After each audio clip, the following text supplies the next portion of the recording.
You may have heard me talk about the Aloha Brother thing, which is the two words. As soon as you hear, you gotta like be on guard because it's usually coming from someone that you don't want to talk to. You know,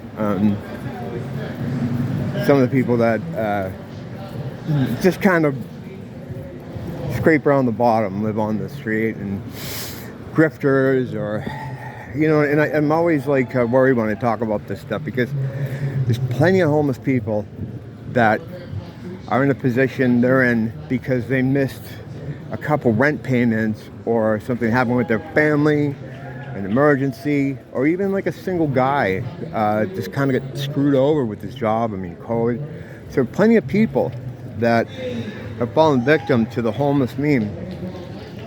But those aren't the people you meet out here. Those people that have fallen into homelessness are homeless trying to get a home. They're trying to find a new place to live. These people are not. The people that you meet out here that are going to aggravate you are not looking for a home. They're living a chosen lifestyle that they decided to live as to grift and just sort of live off people. It took me a while to figure this all out. When I first came here, and I don't want to go over this whole fucking story again. Point being, I'm not gonna. Point being is the people out here, for the most part, with some exceptions, aren't homeless. They're just nomads who've chosen this lifestyle of sleeping outside and looking to other people for money or resources. And that spectrum can be from being violent all the way to just plain old harassment. That's what you find out here. And so when I hear the Aloha Brother, right, that's usually one of these guys. A lot of jailbirds too. A lot of guys just out of jail trying to get a foothold back in whatever they're trying to do. And what that means really is, okay, now I've showed you respect by saying this. Now you have to listen to all the nonsense that's about to come out of my mouth. And, you know, I've gone through this before. I tell you what it is. It's usually they throw up a potpourri of words. It's usually, it's between weed or ice. And it's usually, do you have any? I have some. Are you selling some? I'm buying some. I have a friend around the corner that has some. And this is all done in a moment, in a few moments. They just throw all this stuff up there with the purpose of trying to involve you somehow in some kind of thing that involves, you know, contraband of some kind. I don't know if there's a lot of people around me right now. But, and it's like, it's textbook, you know, it's like that all the time. So whenever I hear that, and I usually see these guys coming. I'm like the Terminator when I'm out here. I'm looking blocks ahead. And I'm adjusting my path accordingly. Leaving nothing to chance. But occasionally I'll get tied up on my phone. Answering a text or something. And that's when one of them will slide up against me. And I hear the dreaded words, Aloha, brother. Sounds welcoming, right? Like it sounds like, oh, that's something nice people would say to you. And I think a lot of people get taken in by that. But that's usually the words of someone who's about to lay some kind of grift on you or some kind of story. And it's up to you to hastily get away as quickly as possible. Usually all the drug stuff, all of these trying to get you into some kind of drug scenario, if they see that's not working, they can get a little agitated, and then it turns to where are you from, you know, or especially with me because, you know, they can see I'm this pale fucking dude, I'm not from here. But, and then that's an attempt to get you in another conversation, which then goes something like, well, where are you from? And they talk about where you're from. Or if they're already agitated that you're shooting them down on drugs, it turns into being antagonistic about being here, because you're not from here. The thing you want to do is just get away. Like I was saying yesterday with the evil, there's evil in these people. There's evil intent. Not in all of them, but in most of them. So you go to the light. You go to a lighted area. Not necessarily even where there's people, because if some of these people want to talk to you, they'll go through a whole crowd of people to get to you. Experience that. But again, that could be something else that I talked about here too. But, you want to just go where there's light. And when there's light, spotlights, store. I'm going to put this out because I want to walk through the forest here. I don't want to take a cigarette in the trees. Like I talked about Kalakaua here, the main drag up here, where all the stores are. On the ocean side, on the beach side, it's very bright. That's where most of the high-end retail is. It's well lit, big signs. You tend to have an easier time there. It's just tourists just walking from place to place. On the mountainside, it's much, much darker. There's less high-end stores. There are some, but it's like your, I guess, lower tier high-end stores. There's a lot fewer of them, and there's a lot more dark spots, little dark zones like I was talking about, which we got to go on a dark zone walk some night and show you all of them. But you'll notice, it's 2 and 7 minutes. Even just looking quickly, you can notice there's a whole different vibe. Instead of the tourists you'll see walking with bags, families, couples, you'll see a lot more shuffling, a lot more strolling, a lot more looking. And the kind of people are completely different. I will say though, that's the side where there's more locals, and locals that live there, they're just normal people. They tend to be on that side for whatever reason. If I'm walking at night, I stay over by the light just because I don't want the hassle of this stuff. Again, I'm not afraid of any of this stuff. I'm not afraid of man at all. I'm not really afraid of some of the things that are attached to them as well.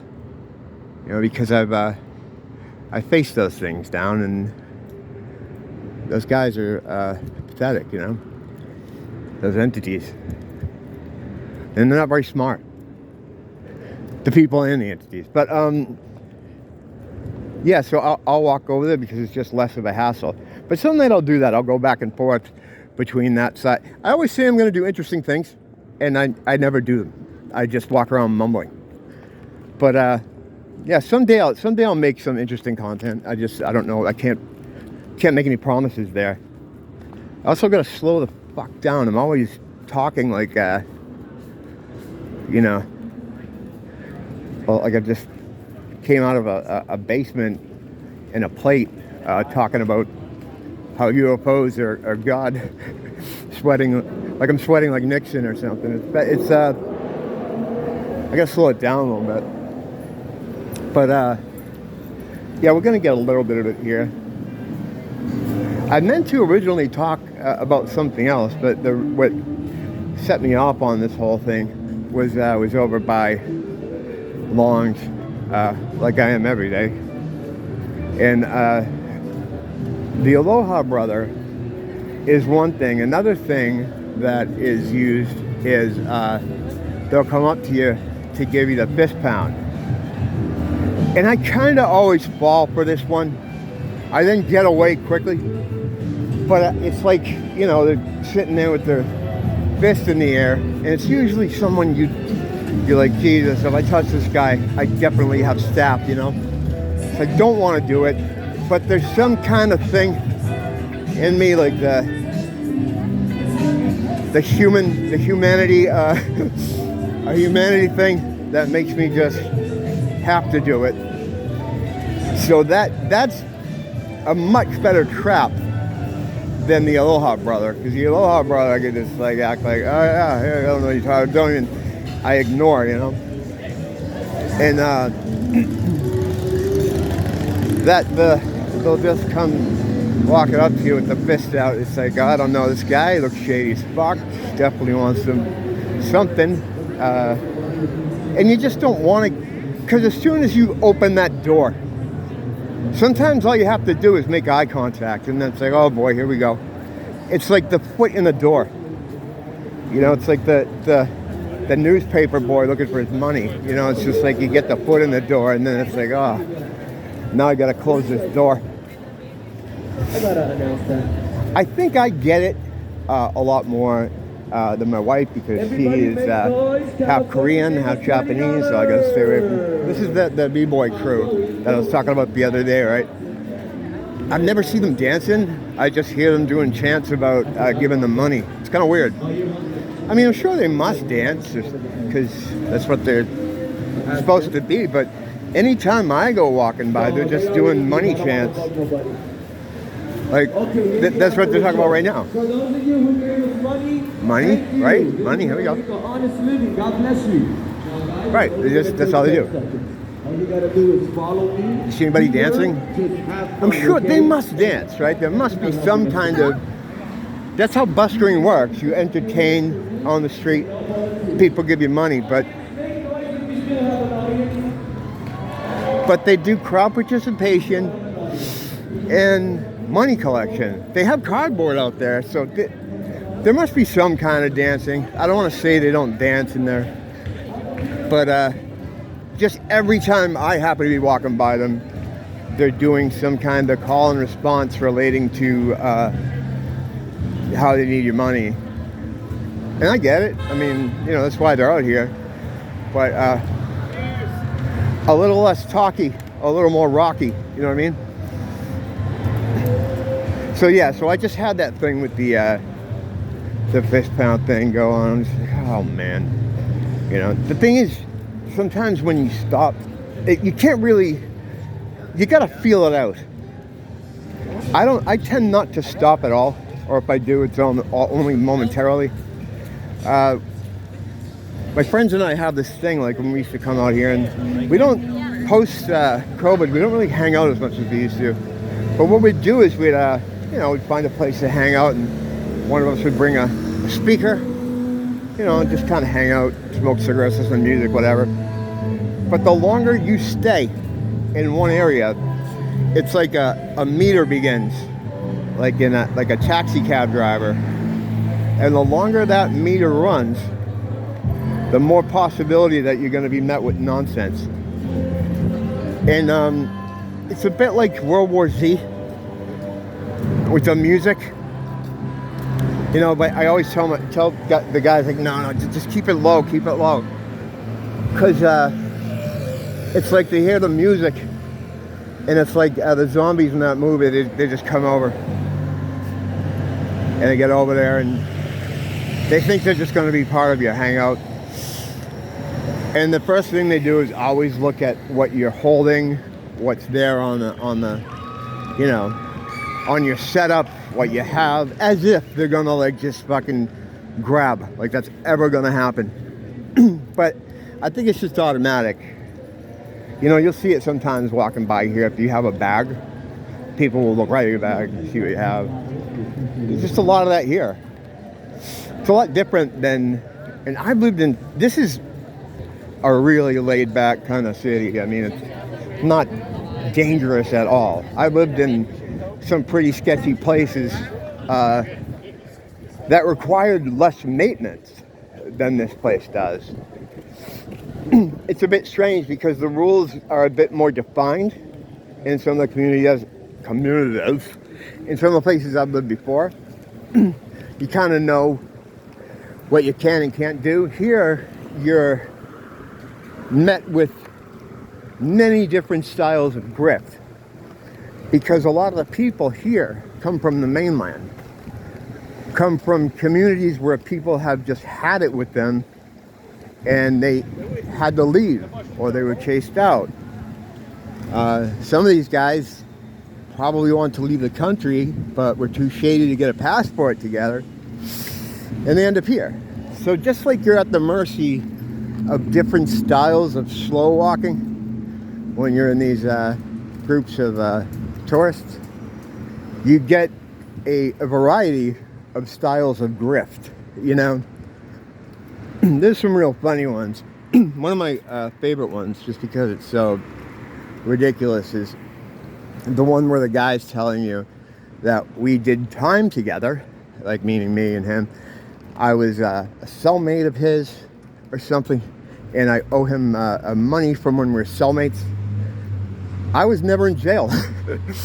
You know, and they'll commit to this. No, you remember I gave you? It's like, that's just, I think when you're that kind of guy, you just kind of assume everyone has been to jail. When that's your word, when that's your world. So you just kind of figure, I guess that seems reasonable.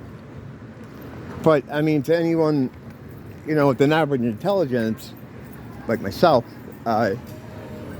it's hilarious. Unintentionally. There's a lot of that.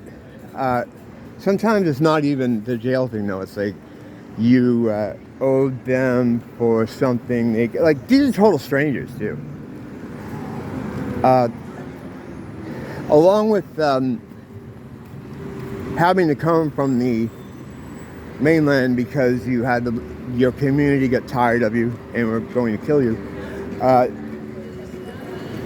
there's a very low intellect, which is probably why they got in so much trouble back wherever they're from. And this isn't everybody. It's the majority, though. You know, I feel for the outliers. I always feel for the outliers, man. In every kind of fucked up community or one that has problems, there's always just some dude, you know, just like, why do they do this? You know, why are my people like this, you know?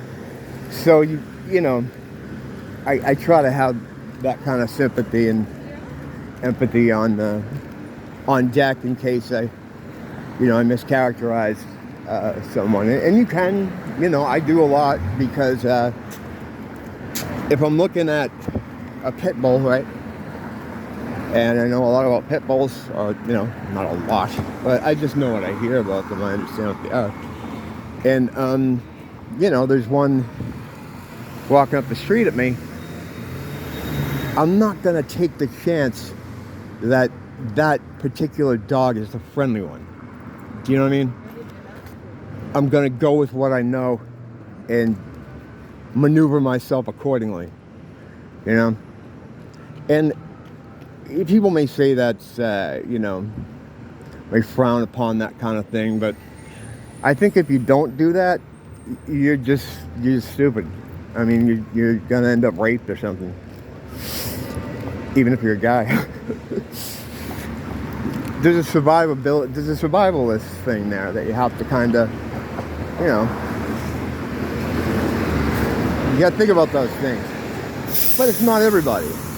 And in this picture of street people, because they're not really, to call them the homeless people wouldn't be right, because most of them, the majority of them aren't looking for any kind of home. And in fact, a lot of them that I've known over the years, when they do get some kind of housing, almost to the man, they fuck it up. They self-sabotage. And then when I see them on the street again, they're fucking super happy. Like, almost like relieved. I think what that is it's maybe some kind of thing about responsibility. There was a program that used to be here. It doesn't exist anymore. But they would try to get people to get on P.O. boxes. And it was a tough sell. Because what that is, I mean, to some people, that's a responsibility. You're putting your name to something. And, you know, a lot of people, again, I mean, there's the mental health aspect that goes along with it. Some people don't like to be on lists. I remember when I was trying to be hospitalized, and you know, they do this thing in the mental health units where they would do 20-minute checks. I think it varies in some hospitals, but where I was 20-minute checks, and every 20 minutes they come out with the clipboard and they just say your name, and they look at you and make sure you're there and you're alive or whatever. This continues into the night when you're sleeping. So I'd always have to go to the nurse's station and get like sleep aids to knock myself out. So I'd just about be asleep, and the door would open and see the head pop in. They wouldn't say your name, but you know, they'd look at you. And some guys, when they would come in just to do these 20-minute checks, and they just did it 20 minutes ago, they'd freak out. You know, they'd be like, why is my name on that list? What is that list for? What is it? It's like, bro, we just went through this half hour ago. But so there's some of that too. A lot of the people that are on the street that do cause the most trouble are very resistant to any kind of help. And I used to say, well, maybe it's because you're not meeting them halfway. You have these programs and these shelters where you have to be sober to go in, you can't drink in. But then they had these sort of wet shelters where you could go in there drunk. And it's almost like me when I was losing interest in high school. You know, at first they gave me work release, so I'd half days. And then they said, all right, you can have a Friday off, just come in 4 days. It doesn't matter what they did or what they offered me. I just didn't want to be there at all. You know, and I was just gonna not be there at all. So it's the same thing here. It's like, it doesn't matter how far you reach across to these people. They don't want anything to do with it at all. You could give some of these guys everything, you know, and it wouldn't matter. It wouldn't make a difference. You know, I got a lot of stories about that kind of odd behavior when they do come into money, or they do come into something that's seen it. Some of them get settlements and stuff. They'll blow thousands of dollars that they received after living on the street. You know, pensions and stuff like that. They'll blow it in like 2 months, and they'll be back flying signs again in front of like McDonald's or something. You know, I saw this one friend I had. He'd get paid every month, and he was living on the street. His money would come in, and he'd buy like $100 sunglasses. There's something wrong. There's an underlying problem that I just don't think can be sussed out. It would be an individual thing, of course, you know, the different reasons why some of these things happen, but overall, for the most part, there's an aversion to any kind of normalcy. So it's a strange place. It's a strange place for a person to be in, where, you know, don't have anything, right? But they don't want any help unless it's cash or drugs or cigarettes. What do you do? What do you do? I mean, there's no program that's going to fix that. That's something that's been done to people's minds. And maybe it's just, you know, they're victims of the system, of the kind of system we live in, you know? So, you know, who knows? There is no answer. I have no answer. But it's interesting to think about. I guess. I mean, it's so interesting to me. Don't blame the teacher. Blame the school.